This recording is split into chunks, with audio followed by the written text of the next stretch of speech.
The palace of Avarian stood like a shining mountain of crystal, tall enough to catch the first light of every sunrise in the galaxy. But on this particular morning, the bright light did not bring joy. It only made the palace halls look emptier, the guards more silent, and the faces of the nobles more worried. Rumors moved through the corridors like cold wind. The princess was starving again. Princess Sariva, daughter of King Avalar, was known across the star systems for her intelligence and kindness. Many races came to visit just to see the golden glow that shimmered across her skin when she smiled. But for weeks now, that glow had faded, replaced by a pale shimmer that looked almost like frost. Her people understood the reason: the blight. The nutrient blight, as Avarian scientists called it, was a strange sickness that attacked Avarian food supplies. Their nutrient synthesizers, once the pride of their empire, were failing one by one. The machines no longer produced the complex compounds needed for Avarian bodies to survive. No matter how hard the engineers tried to repair them, the blight corrupted everything. A special meeting had been called, an urgent, desperate one. The council chamber was full of representatives from many species: tall insectoids with glass-like wings, heavy reptilian traders who spoke slowly and politely, thin, shadow-like mystics who communicated through soft vibrations. They all stood gathered before the throne, hoping their science or their food would help the princess. But none of them could. King Avalar sat with the heavy weight of a father and a ruler. His armor, usually bright, seemed dim today. His eyes kept shifting toward the medical chamber behind him, where Sariva rested under warm crystal lights. She had eaten nothing for 2 days. A guard stepped forward and announced the next visitor. Captain Elias Ward of Earth, human representative. The room filled with low murmurs. Some aliens had never seen a human before. Others knew the stories. Humans were unpredictable, emotional, and strangely creative. They survived harsh worlds, made tools out of anything, and had a strong reputation for adapting to every challenge. Elias entered with calm steps. He wore a simple gray uniform with a small Earth flag on one shoulder and a toolkit on the other. His hair was tied back, and he carried a metal case in one hand. Most aliens had brought equipment made from glowing crystals or floating holograms. Elias's case looked plain, old-fashioned even. King Avalar studied the human for a long moment. "You are a xenobiologist? A scientist?" the king asked slowly. "Part scientist," Elias replied with a small smile. "And part chef? Cooking is my hobby?" More murmurs filled the room. A chef? The princess was dying, and the humans sent a cook? One noble hissed, "This is an insult. We need the highest science, not boiled plants." Elias ignored the insult politely. Humans were used to not being taken seriously, especially when they stood next to ancient, powerful empires. But humans had learned something important over centuries. Sometimes the simplest path was the strongest. A doctor from the Avarian medical team stepped forward and handed Elias a thin tablet showing Sariva's latest scans. "She can barely digest the nutrient gels anymore," the doctor explained. "Her body rejects purified compounds. She needs something complex, something alive." Elias nodded. That was exactly what he expected. "Your machines make perfect food," he said. "Too perfect. Human food is different. It is messy, chaotic, full of life. Our bodies learn to adapt to many kinds of natural materials. Maybe that's what she needs." The king leaned back slowly. "Are you saying you can help her?" Elias opened his case. Inside were small containers, ordinary by human standards, but exotic to every alien in the room. Vegetables, grains, spices, herbs. Everything was clean, safe, carefully stored, and labeled in clear handwriting. Some aliens leaned closer, confused. "Is that dirt food?" one insectoid whispered. "No," Elias said calmly. "This is Earth. This is our history in plant form. Every ingredient grew through sunlight, water, and time. Maybe Princess Sariva needs something real. The king raised a hand. You may try, but be warned. If this experiment harms my daughter— It won't, Elias answered gently. I promise. 2 guards guided him to the medical chamber. The doors opened into a quiet room bathed in soft blue light. There, on a floating bed, lay Princess Sariva. Her skin, once glowing like warm gold, was now pale and thin. Her breathing was slow but steady. When she opened her eyes and saw Elias, she tried to sit up but lacked the strength. Elias quickly moved to support her. Easy, he said softly. I'm here to help. You're the human, she whispered. Her voice was weak but curious. They say your world is strange. We humans get that a lot, Elias replied with a light smile. But I think you'll like this.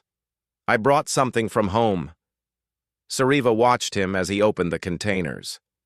No alien meal looked anything like this. There were no glowing cubes, no chemical mist, no nutrient crystals. Instead, she saw small green leaves, tiny grains, soft vegetables, and a warm broth he carefully mixed with portable cooking equipment. The smell spread through the room, soft, warm, comforting. Sariva's eyes widened slightly. What is that scent? She asked. It's called basil, Elias said, stirring the pot gently. And this is broth. Simple, but full of natural compounds. I studied your biology. This should be safe for you. When the broth finished warming, Elias poured a small amount into a clear cup and held it toward her. The doctors watched nervously. The guards tensed.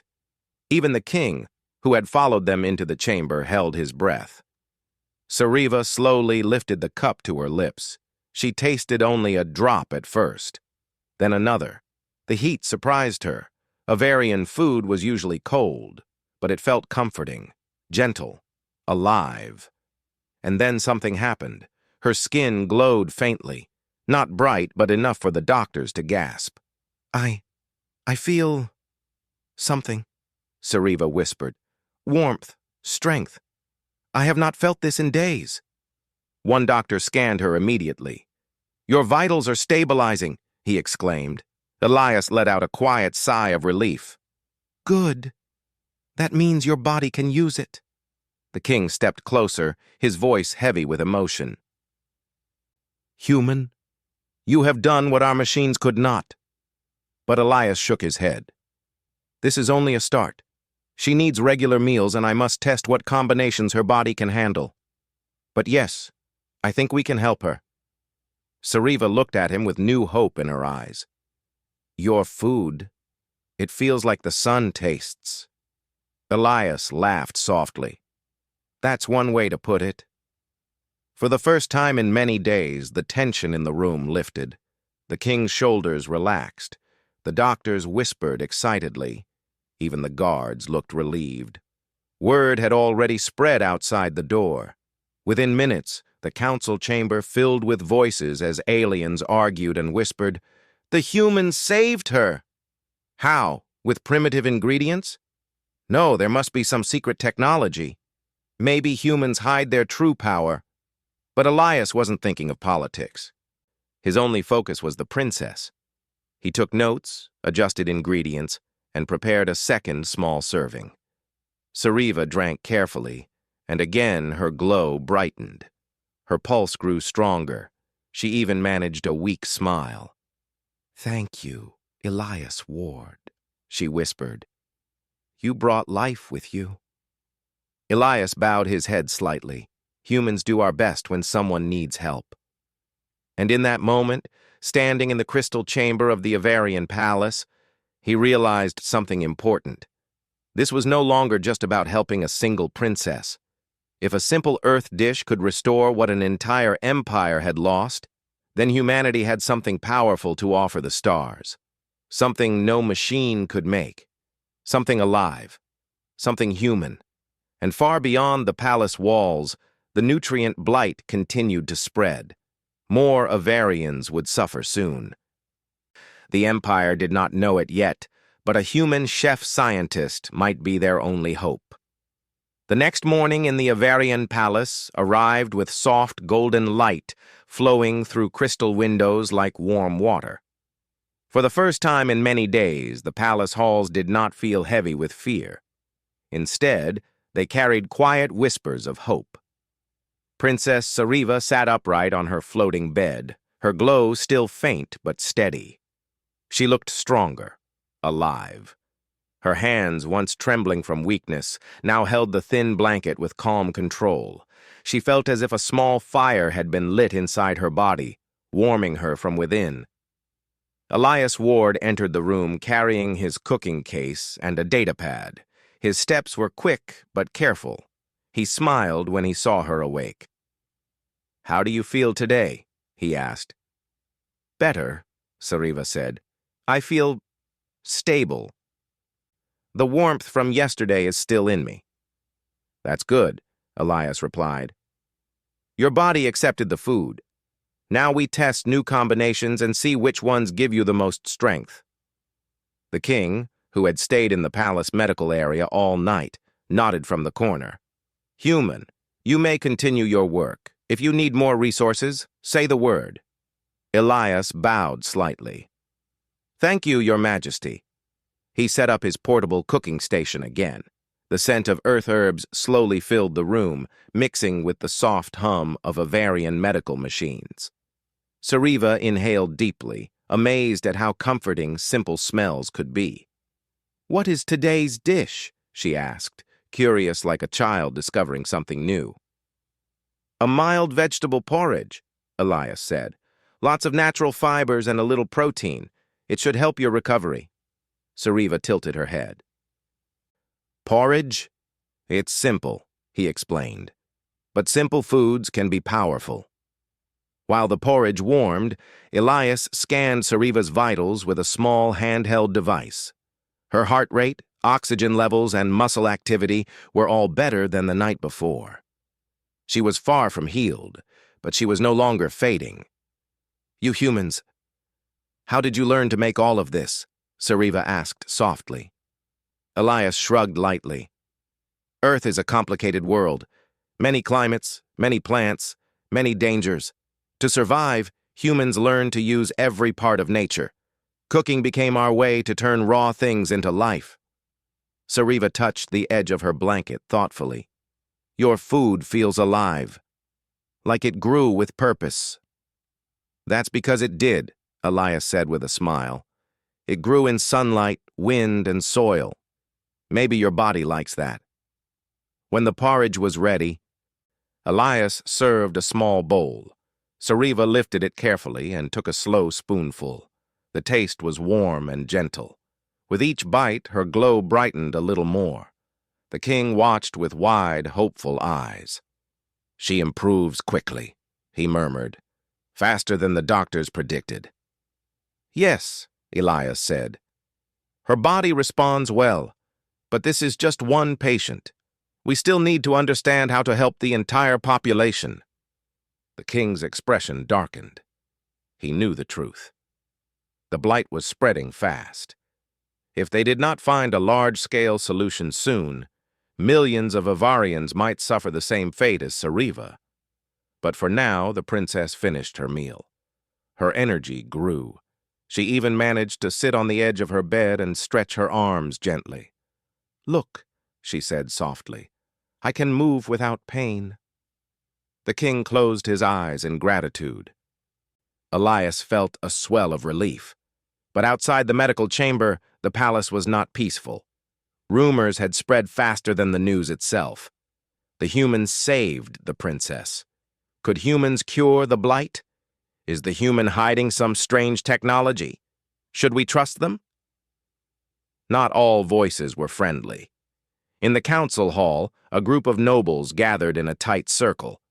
Their robes glowed sharply under the palace lights as they discussed the events in hurried whispers.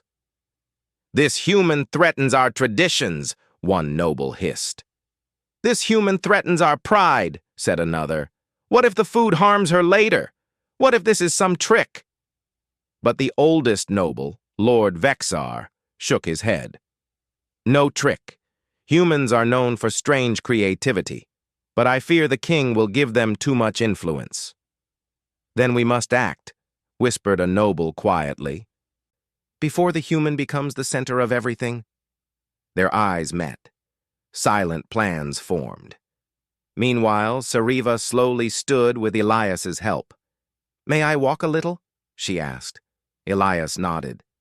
"Only a few steps. Don't push yourself." With slow, careful movement, Sariva walked around her chamber, touching the crystal walls and feeling the warmth of the sunlight touching her skin. "I forgot what sunlight feels like," she whispered.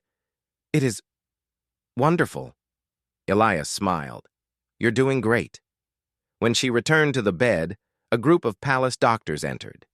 They studied the scans Elias had taken and stared at the results with disbelief.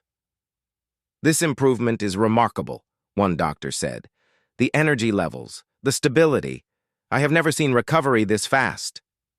Another doctor turned to Elias. "Can you teach us this method?" "Of course," Elias said, "but it's slow work. We must test which Earth ingredients are safe for Avarian bodies." The next hours passed with careful experiments. Elias prepared tiny samples of different vegetables, grains, and proteins. Each time he would give Sariva a very small amount, and the doctors would scan her body for reactions. Some ingredients worked well, some caused mild discomfort. A few were rejected completely. But with each test, Sariva's knowledge grew. "Avarian biology reacts to complex fibers," she observed. "We need balanced compounds to reduce internal stress. Try mixing the two ingredients to improve digestion." Elias was impressed. "You learn fast." Sariva smiled gently. "I must. My people need this." By afternoon, Sariva was strong enough to sit on the palace balcony. She looked out at the towering crystal city. But the beauty of the city could not hide the truth. Many towers looked dark. Factories had shut down. Synthesizers had stopped producing. Citizens struggled with failing food supplies. "This is bigger than us," Sariva said quietly. "If we do not find a cure, our empire may break." "We will," Elias said firmly. "Humans are good at big problems." Sariva turned to him. "Why? How do humans always find new ways to survive?" Elias thought for a moment. "Because we had to. Our planet changed so much. Storms, droughts, disasters. If humans wanted to live, we had to adapt. We learned to solve problems fast, sometimes crazy fast." He laughed softly. "We don't always get things right, but we never stop trying." Sariva listened with shining eyes. "Your world sounds wild." "It is," Elias replied. "But that wildness taught us creativity." As the sun set, King Avalar arrived on the balcony. "My daughter," he said gently. "You look stronger." "I feel stronger," Sariva replied. The king placed a hand on Elias's shoulder. "You have given us hope. What do you need next?" Elias looked at the darkening city. "We must test the cure on more patients, carefully. If it works, we need to find a way to make it in large amounts." The king nodded. "You will have everything you need." But before they could continue, one of the nobles from earlier arrived, his face tense. "Your Majesty," he said urgently, "the nutrient blight has mutated. The hospitals are filling with patients. Synthesizers are collapsing across the capital." The king's expression hardened. "This is worse than we thought." Elias straightened. "Then we need to move faster." Sariva looked at Elias, worry in her eyes. "Can Earth food help all of them?" "I don't know," Elias answered honestly, "but we're going to find out." A storm of urgency fell over the palace. The blight was spreading. The city was weakening. The people were starving. And the human, once seen as a simple outsider, might now be the only chance left. But deep in the palace shadows, Lord Vexar watched the human and the princess working together. He narrowed his eyes. Human influence grows too strong, he whispered to himself. This cannot continue. Behind him, two nobles stepped closer. What shall we do? Vexar gave a cold, quiet answer. Whatever is necessary. The sky above the Avarian capital glowed with cold blue clouds, swirling like a quiet storm. The sunlight no longer warmed the city the way it once did. Towers of crystal flickered weakly, and the streets below filled with worried citizens. The nutrient blight was spreading faster than anyone expected. In the palace, Elias Ward stood inside the grand laboratory, a vast hall full of floating screens, glowing devices, and long tables covered in samples. Princess Sariva sat beside him, her energy stronger now, her golden glow returning piece by piece. But even with her improvement, the atmosphere around them was heavy. "We don't have much time," Elias said, scanning rows of data. "Hospitals are filling. Synthesizers are failing everywhere." Sariva nodded, her expression firm. "If we do not create the cure soon, the outer districts may fall into panic." Doctors, engineers, and palace scientists hurried around them, preparing equipment. The king entered with heavy steps, wearing ceremonial armor that shone weakly in the dim light. "Human," King Avalar said. "The situation worsens. Many citizens cannot find food. Some are collapsing on the streets." Elias breathed in deeply. "Then we must start large-scale testing. We have no choice." Sariva stepped forward. "Father, we will fix this. Elias and I have mapped dozens of combinations. We know what worked for me. Now we must see what works for our people." The king nodded, trusting both of them completely. But not everyone in the palace shared that trust. From the upper balconies, Lord Vexar watched silently, his eyes sharp like a blade. Two nobles stood behind him, waiting for orders. "The king is giving this human too much power," Vexar whispered. "If the cure succeeds, the human will become a hero. Our traditions will weaken." "But if it fails?" one noble asked. "Then our empire falls," Vexar replied coldly. "Either way, the human holds the fate of a Varian." His eyes narrowed. "We cannot allow one outsider to change our entire future." The nobles exchanged uneasy glances. "What do you plan to do?" Vexar's voice dropped to an icy whisper. "Remove him from the equation." The first trials. Meanwhile, Elias prepared mixtures of Earth ingredients blended with Avarian nutrient crystals. Each combination glowed differently under the scanners, some bright, some dim, some flickering. "This one is stable," Sariva said, pointing to a softly glowing sample. "It matches the energy pattern of my recovery." Elias nodded. "Good. Let's test it with the volunteer patients." A group of weak but hopeful Avarian citizens were brought into the lab. They sat on soft beds while doctors carefully administered small doses of the new hybrid mixture. The room went silent as everyone waited. One patient, a middle-aged Avarian man, sat still with his eyes closed. For long seconds, nothing happened. Then a faint glow spread across his skin. Another patient gasped softly as warmth returned to her limbs. A third patient lifted his head slowly and whispered, I feel strength." The doctors shouted with excitement. "It works! The cure works!" Elias allowed himself a small, relieved smile. Sariva's face lit up with joy. But the happiness lasted only a moment. A loud alarm echoed through the palace. An urgent red shimmer filled the hall. "What is happening?" Sariva asked sharply. A guard ran into the room, breathless. "Your Majesty! The industrial sector has collapsed. Thousands need the cure immediately."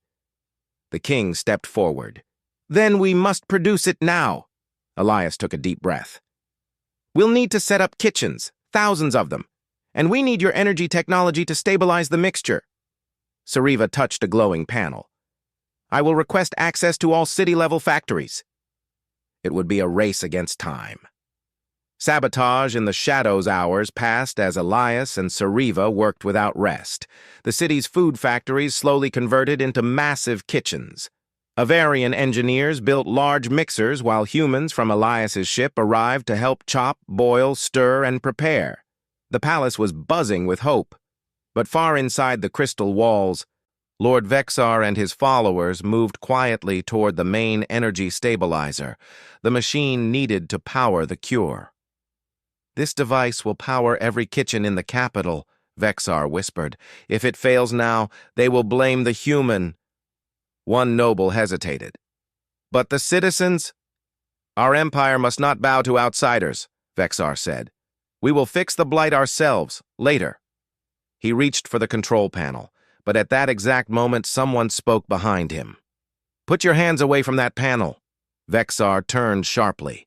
Elias Ward stood in the doorway, holding a small scanner in his hand. Behind him, two palace guards stepped forward with weapons lowered but ready. "You!" Vexar hissed. "How did you know?" Elias lifted his scanner. "This device reads energy fluctuations. I saw a large spike here and guessed someone was doing something they shouldn't," Vexar sneered. "You bring strange tricks, human." "Not tricks," Elias said calmly. "Just tools." The king entered the room with Sariva at his side. His voice thundered through the chamber. "Lord Vexar, you would sabotage our cure? Sabotage your own people?" Vexar bowed stiffly. "I only sought to protect our traditions. This human, he should not decide the fate of Avarion." Sariva stepped forward, her glow bright. "Elias saved my life. He saved the volunteers. He brings hope. What have you brought, Lord Vexar? Fear?" Vexar opened his mouth, but no defense came out. The king's voice was calm but powerful. "Remove Lord Vexar from my council. He will face judgment when this crisis is over." The guards moved to escort the nobles out. Vexar glared at Elias one last time. "You think your food will save us? You are dreaming." Elias didn't reply. He simply turned back to his work, because he knew there was no time left to argue. The race to save Avarion. By nightfall, the entire capital became one giant kitchen factory. Huge containers boiled with earth vegetables, Avarion crystals, and the hybrid cure mixture. Engineers stabilized the compounds. Doctors monitored safety. Citizens lined up as floating drones delivered the cure bowls. Elias stood on a high balcony overlooking the operation, sweat on his forehead, but determination in his eyes. Sariva stood beside him, steady and bright. "Look," she whispered, "our people are eating and recovering." Below them, weak Avarians drank the mixture. One by one, their glows brightened. Parents lifted their children with new strength. Elderly citizens stood calmly as their energy returned. Relief washed across the city like a warm tide. The king placed a hand on Elias's shoulder. "Human, today you saved an empire." Elias shook his head. "Not just me. Sariva, the doctors, the engineers, everyone worked together." Sariva smiled at him. "But you gave us the spark." The moment felt peaceful. But then an unexpected noise sounded, a roar of cheering. Citizens across the city were raising glowing bowls toward the sky. "For Princess Sariva! For the human ally! For the cure!" Hope filled the air like music. A new alliance days passed, and the nutrient blight finally weakened. The cure spread through the capital, then the nearby regions, then across the whole Avarian star empire. Wherever it went, it restored strength, life, and balance. The Avarian people called the mixture the Earth Avarian Delight. A small dish of earth vegetables had grown into a symbol of unity. On the final day of recovery, a grand ceremony was held in the palace. Elias stood beside Sariva and the king as thousands gathered to watch. The king raised his staff, the crystal tip glowing brightly. "Today, the human species has shown us something powerful," he declared. "Not with weapons, not with machines, but with creativity, compassion, and courage." He turned to Elias. Captain Elias Ward. From this day forward, you are named Honorary Ambassador of Avarian." The crowd cheered loudly. Elias felt a warm pride in his chest. He never imagined cooking would save a world. Sariva stepped forward holding a small bowl, bright, warm, and glowing gently. "This is the first bowl made after the cure," she said, "a symbol of two worlds working together." Elias accepted it with a smile. "Thank you." Sariva smiled back. "Together, we changed everything." And high above the palace, the sun finally shone brighter, not because the sky changed, but because hope filled the world below. Humanity had proven once again the spirit that defined it. When the universe struggled, humans tried. And when humans tried, miracles happened.